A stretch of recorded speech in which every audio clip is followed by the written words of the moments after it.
A call came in from an unknown number. Who could it be? Hello? Hello? This is James, your son. It's fine that you divorced my dad, but it's a problem if you don't fulfill your responsibilities as a mother. I mean, I'm already a high school student. Can't you stop involving me in the mess between you two? What? What are you talking about, and why are you calling me? I was just about to say that when James raised his voice.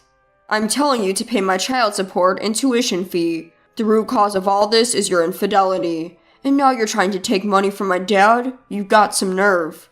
At his words, I felt anger rising in me and replied to James, Who do you think you're talking to? I have no recollection of having a child.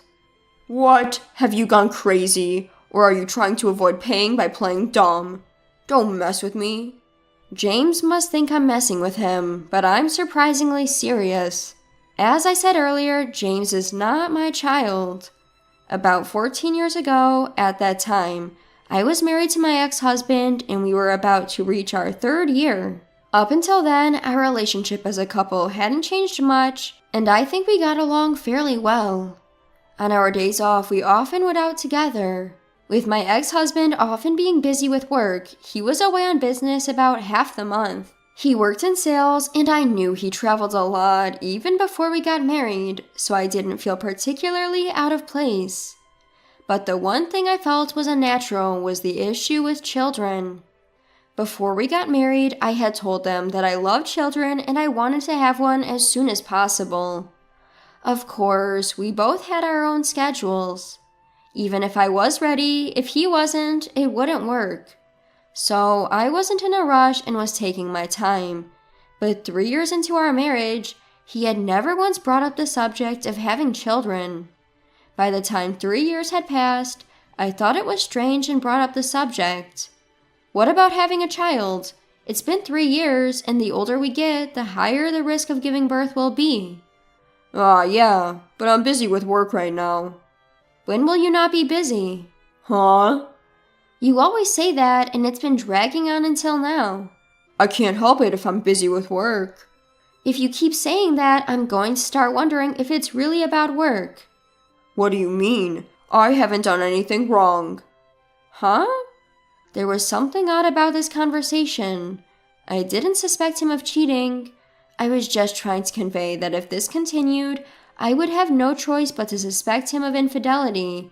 But for some reason, he seems flustered. He's hiding something.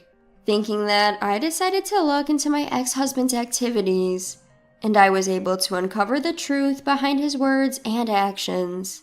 His attitude when I confronted him that time, and what he was really doing when he said he was on a business trip. It was too mild to be called an affair. Turns out he was leading a double life. Half the month he spent with me, and half the month with another family. But what shocked me most was that the other woman had a child. That child was James, who had called me earlier. James was 2 years old at the time, still unaware of the world around him. Should I call this a blessing in disguise? Either way, someone will certainly get hurt. So I decided to speak to the other woman in the following days. Perhaps she had heard from my ex-husband. She seemed to recognize me right away. My first impression of her wasn't very pleasant. In a tense atmosphere, I quickly got to the point. I spoke about everything that bothered me, such as whether it was okay for my ex-husband to be leading a double life and who was the child's parent. But the woman began to respond nonchalantly, without changing her complexion or showing any guilt. She firmly stated that she was the mother of James.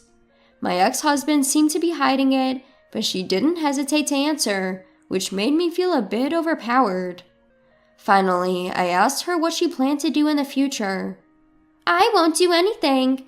I have no intention of quitting my current lifestyle, and I'm fine with it. However, I don't think he intends to have any more children. Why is that? When I reported that I was pregnant with James, he didn't seem very happy. When I asked, he said it was not the right time to have a child. So I think I just happened to get pregnant. Otherwise, I don't think he would have any children. But he told me he loves children. Does this mean he didn't want to have children with you? Then she smiled a little and said, Isn't it strange? Why did I, who didn't want children that much, give birth, while you, who want children, didn't even get pregnant? Can you really say that he loves children? Well, I'm sure when he said he loves children, it wasn't a lie, right? Maybe he thought that if he agreed with you about loving children, it would make him more attractive. Maybe he just used it as an excuse to flirt with you. No way. I really wanted to argue back, but I couldn't. Somehow, I felt like my conviction had been shaken. Besides, it seemed that my ex-husband was actually considering the child situation, which didn't appear to be the case before. Considering all this, I began to think that what the mistress was saying might be true. Seeing the woman's confident expression, I couldn't help but feel miserable. A few days later, I filed a divorce petition to the court and conveyed my intention to demand a division of property. He probably heard about me from the mistress. My husband accepted everything without asking me any questions, including our divorce and my claim. In the end, I wondered why this man had married me. That was the only thing I was curious about till the very end. On the day I packed up and left our home, I asked my ex-husband why he married me. I'm not sure. I don't really understand it myself. Oh, I wonder why we got married. We got married without knowing why. We should have never got married in the first place. You're absolutely right. If that had been the case, you wouldn't have a divorce on your record. But there's no helping it. You chose to marry me because you loved me, didn't you, Susan? So, we just made a wrong choice in life. Let's lead a better life from now on. Thank you for everything. Thank you too. I'll pray not to choose someone like you in the next life. And so, we got divorced. I became single, and seeking a fresh start, I changed jobs and moved out of my home state. Engaging with everything with a brand new mindset was, I believe, a particularly good experience for me. Once in a while, I would receive administrative messages from my ex-husband, but we never shared updates about our lives. I suppose we weren't interested. He had his life, and I had my new one beginning. However, after about 10 years of no contact, I received an unexpected call from James. I wondered what it could be about, but never expected him to demand for child support and school fees. James is the child born out of an affair between my ex-husband and another woman. Obviously, I have no obligation to pay. I tried to explain this, but James wouldn't listen at all. Don't you feel ashamed as a mother? If so, you shouldn't have had a kid. Hearing such words repeatedly was irritating. However, if I showed my anger, he would probably refuse to listen to me even more. So I waited for him to calm down a little. After a few minutes, I was finally able to start speaking. Can I say something? First of all, I want to check a few things. How did you get my number to call? Obviously from Dad. Our family has been struggling financially lately. I thought it was strange. Finally, we couldn't afford school fees and such. Thanks to that, I had to start working part-time. Dad told me everything was your fault. That's why he told me about you. You cheated and abandoned me and Dad. You promised to pay but didn't. Until now, I didn't know much about your divorce, but now I understand. You are the one at fault. I see. Now I understand why he is so angry. If this was the truth, of course a child would be angry. However, my ex-husband had lied to James and incited him. Hearing this made my blood boil. It's quite a bother to deal with this after divorce. But I do feel sorry for James, who has been deceived. He may be a stranger to me, but I couldn't just ignore him. Since then, I have remarried and have a child with my current husband. So, as a parent, I thought I should do the minimum for him. I decided to start by telling him the truth. He is 16, old enough for an adult conversation. James, everything I'm about to tell you is the truth. If you want proof, I can even provide a DNA test. Will you listen to me? Uh-huh. I told James that he and I were not parent and child, and that I had divorced his father more than 10 years ago. At first, he refused to believe, But as I continued to reveal the facts, he gradually began to show signs of disturbance. If what you're saying is true, then why did Dad make me call you? James, you mentioned earlier that you've started working part-time. What do you do with the money you earn? Dad keeps it. High school isn't mandatory, so I thought I'd help out if my parents were struggling. Besides, I don't really need a lot of money. You really are a good kid. But haven't you ever wondered? If there's that money, why can't they pay for your school fees? Well, even the cell phone bill is often late. I figure Dad doesn't have any money. Is your dad working? He's working. He goes to the office. I see. I have a bad feeling. Could it be that my ex-husband is dipping into James's money? With that thought, I decided to investigate my ex-husband. James, can you give me about 3 weeks? Huh? Oh, sure, that's fine. And keep the contents from our call today a secret for your dad, okay? Got it.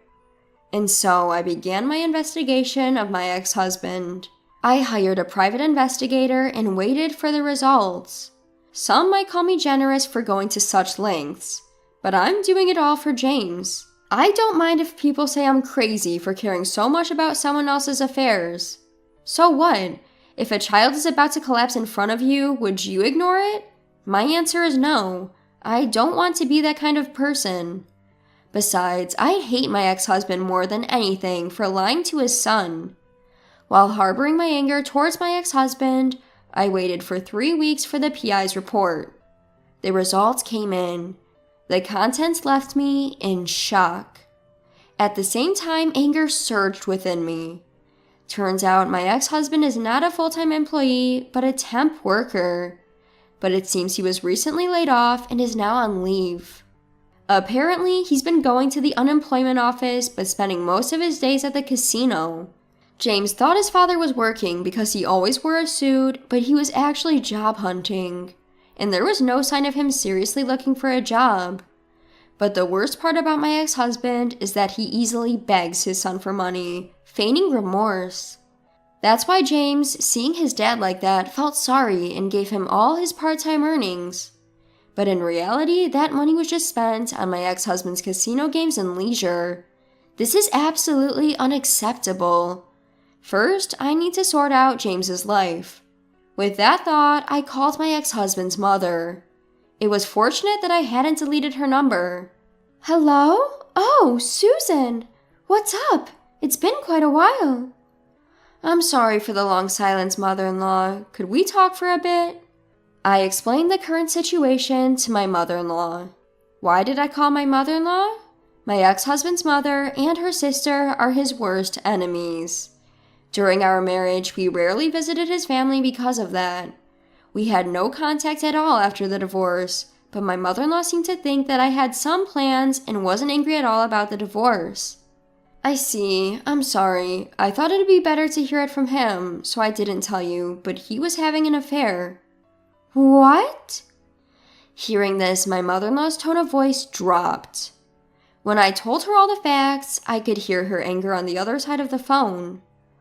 Oh, I see. It all makes sense now. The reason I wasn't told about the birth was because the baby was from his affair. He brought James over a few times, but you had just given birth and didn't want to see anyone, so he told us not to contact you.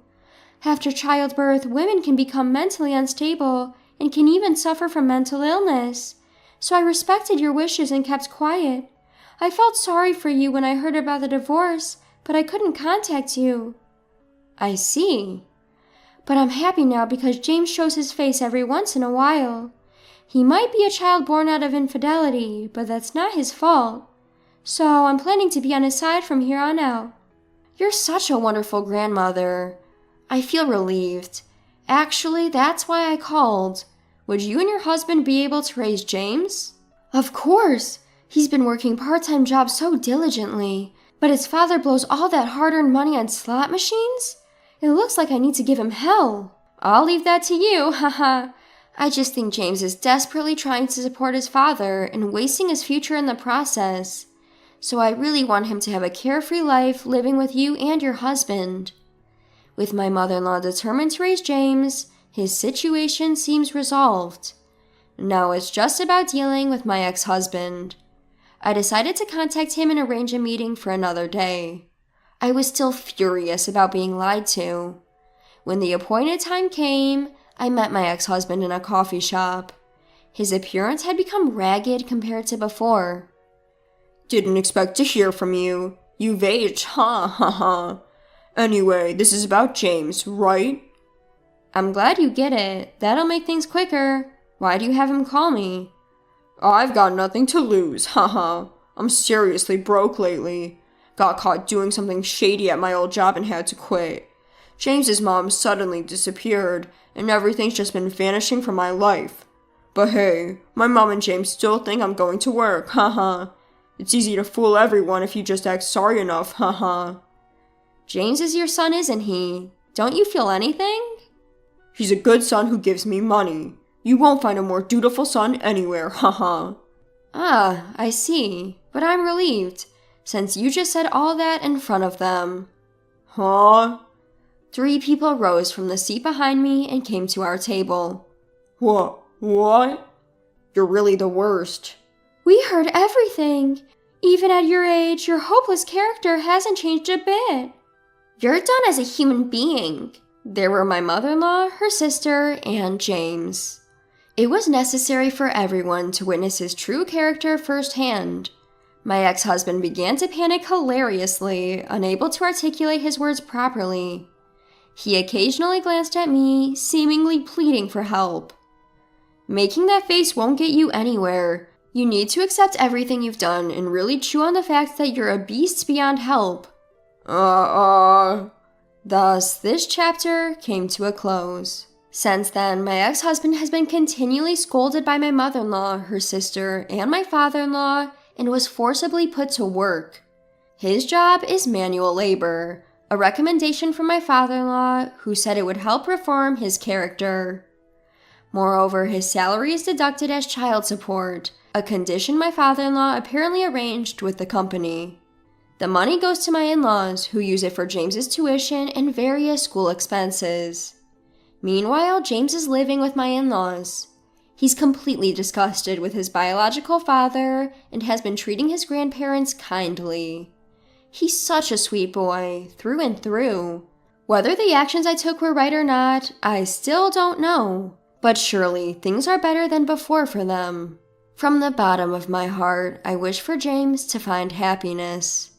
Just as my mother-in-law stated, there are no sins in a child.